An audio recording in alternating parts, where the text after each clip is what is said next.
हम बच्चों class 9 English medium में आपका स्वागत है। आज हम लोग चैप्टर नंबर 4 है स्ट्रक्चर ऑफ द एटम।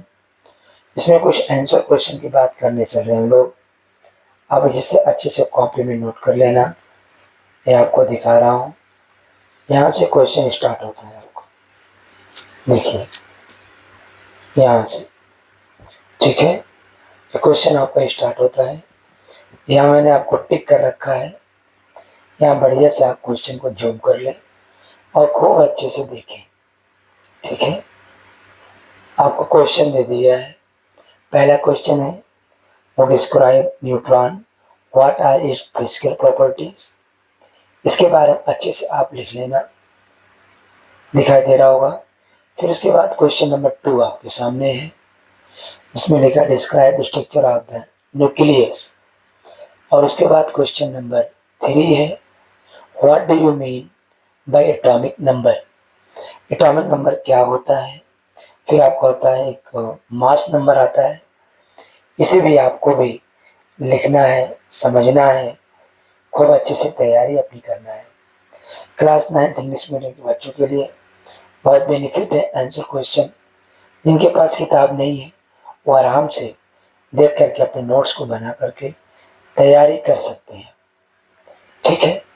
अगला क्वेश्चन आपके सामने है बच्चों, ये टाइप 1 का है, 2 मार्क्स का क्वेश्चन बनता है, ठीक है। और थोड़ा सा आपको जूम कर दे, दिखाई नहीं दे रहा होगा। देखिए क्वेश्चन नंबर आपका 5 है, क्लियर है। आपको इस तरह से अच्छे से दिखाई दे रहा होगा। आप बढ़िया से वीडियो को रोक करके सभी क्वेश्चन, यहाँ आइसोटोप है। अगले क्वेश्चन होगा आइसोबार, यहाँ पर है, ये देखो isobar. Question number 6 what are isobar. अच्छा, आइसोटोप आइसोबार में एक डिफरेंट है। क्या डिफरेंट है, ध्यान देना। देखो बच्चों, इसमें थोड़ा सा आपको समझा देते हैं। जो हमारा आइसोटोप है, देखो वहाँ तो मैंने आपको पीडीएफ दिया है, लेकिन आइसोटोप जो लिखा गया है बच्चों, मैंने इसमें लिखा है, क्या लिखा है, सेम एलिमेंट होना चाहिए और है सेम एटॉमिक नंबर होना चाहिए। यानी आइसोटोप कब कहा जाएगा, इसे हिंदी में समस्थानिक बोलते हैं। कह रहे हैं जब सेम एलिमेंट में है वे सेम एटॉमिक नंबर होगा, बट डिफरेंट आपको क्या होगा, मास नंबर, उसे कहा जाएगा आइसोटोप। जैसे फॉर एग्जांपल बच्चों, फॉर एग्जांपल ये है, फॉर एग्जांपल क्या है जानते हैं आप फॉर एग्जांपल में क्या है, 1H1 1H2 1H3, यानी इसका नाम प्रोटियम है, इसका नाम प्रोटियम है, इसका नाम ड्यूटेरियम है, इसका नाम ट्राइटियम है। तो इसका मतलब देखो, मेन बताने का मकसद ये है कि यहाँ जो एटॉमिक नंबर है सबका सेम है, लेकिन जो ऊपर वाला देख रहे हैं आप डिफरेंट, इसको बोलते हैं एटॉमिक वेट, यानी मास नंबर है। तो इसमें अलग अलग है, तो इसका मतलब है जिसमें एटॉमिक नंबर सेम होगा और एटॉमिक मास अलग अलग होगा, यानी मास नंबर डिफरेंट होगा, वो आपको आइसोटोप कहा जाएगा। सेम बच्चों आइसोबार है, ध्यान से देखें, आइसोबार आपका है। आइसोबार से जो आपको होता है बच्चों, उसमें क्या कहा जाता है, वो आपको जो एलिमेंट है बच्चों ना, वो क्या होगा जानते हैं आप, डिफरेंट होगा, डिफरेंट एलिमेंट है, डिफरेंट एलिमेंट होगा। और उसके बाद थोड़ा गलत लिखा गया, एलिमेंट। और क्या क्या सेम होना चाहिए इस बार सेम होगा, क्या होगा यहाँ पर सेम, क्या होगा जानते हैं आप इस बार, मास नंबर, क्या होगा सेम, मास नंबर।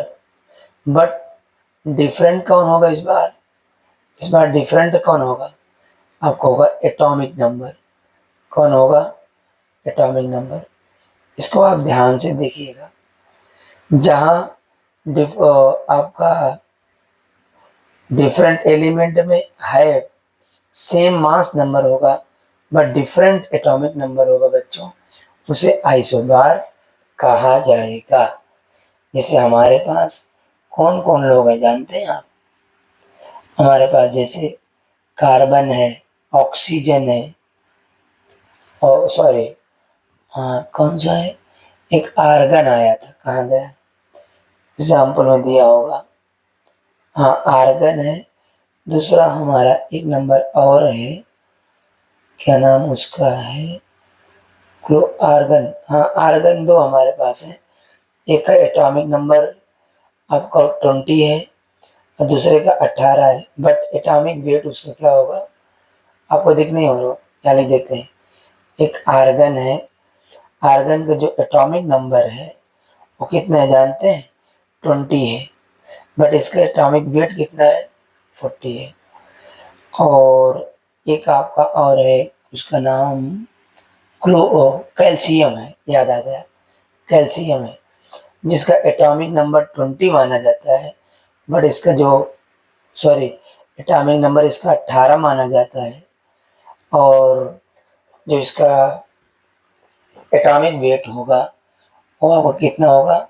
40 हो जाएगा। ठीक है, समझ बातें आई? यहाँ दो एग्जाम्पल है, एक आयरन का 20 है और एटॉमिक नंबर 40 है, कैल्शियम का 40 है और इसका एटॉमिक नंबर 80 है। एटॉमिक नंबर डिफरेंट डिफरेंट और atomic base mass number same. आप इस एग्जाम्पल याद कर लेंगे। ठीक है, अगले वीडियो में अगला क्वेश्चन।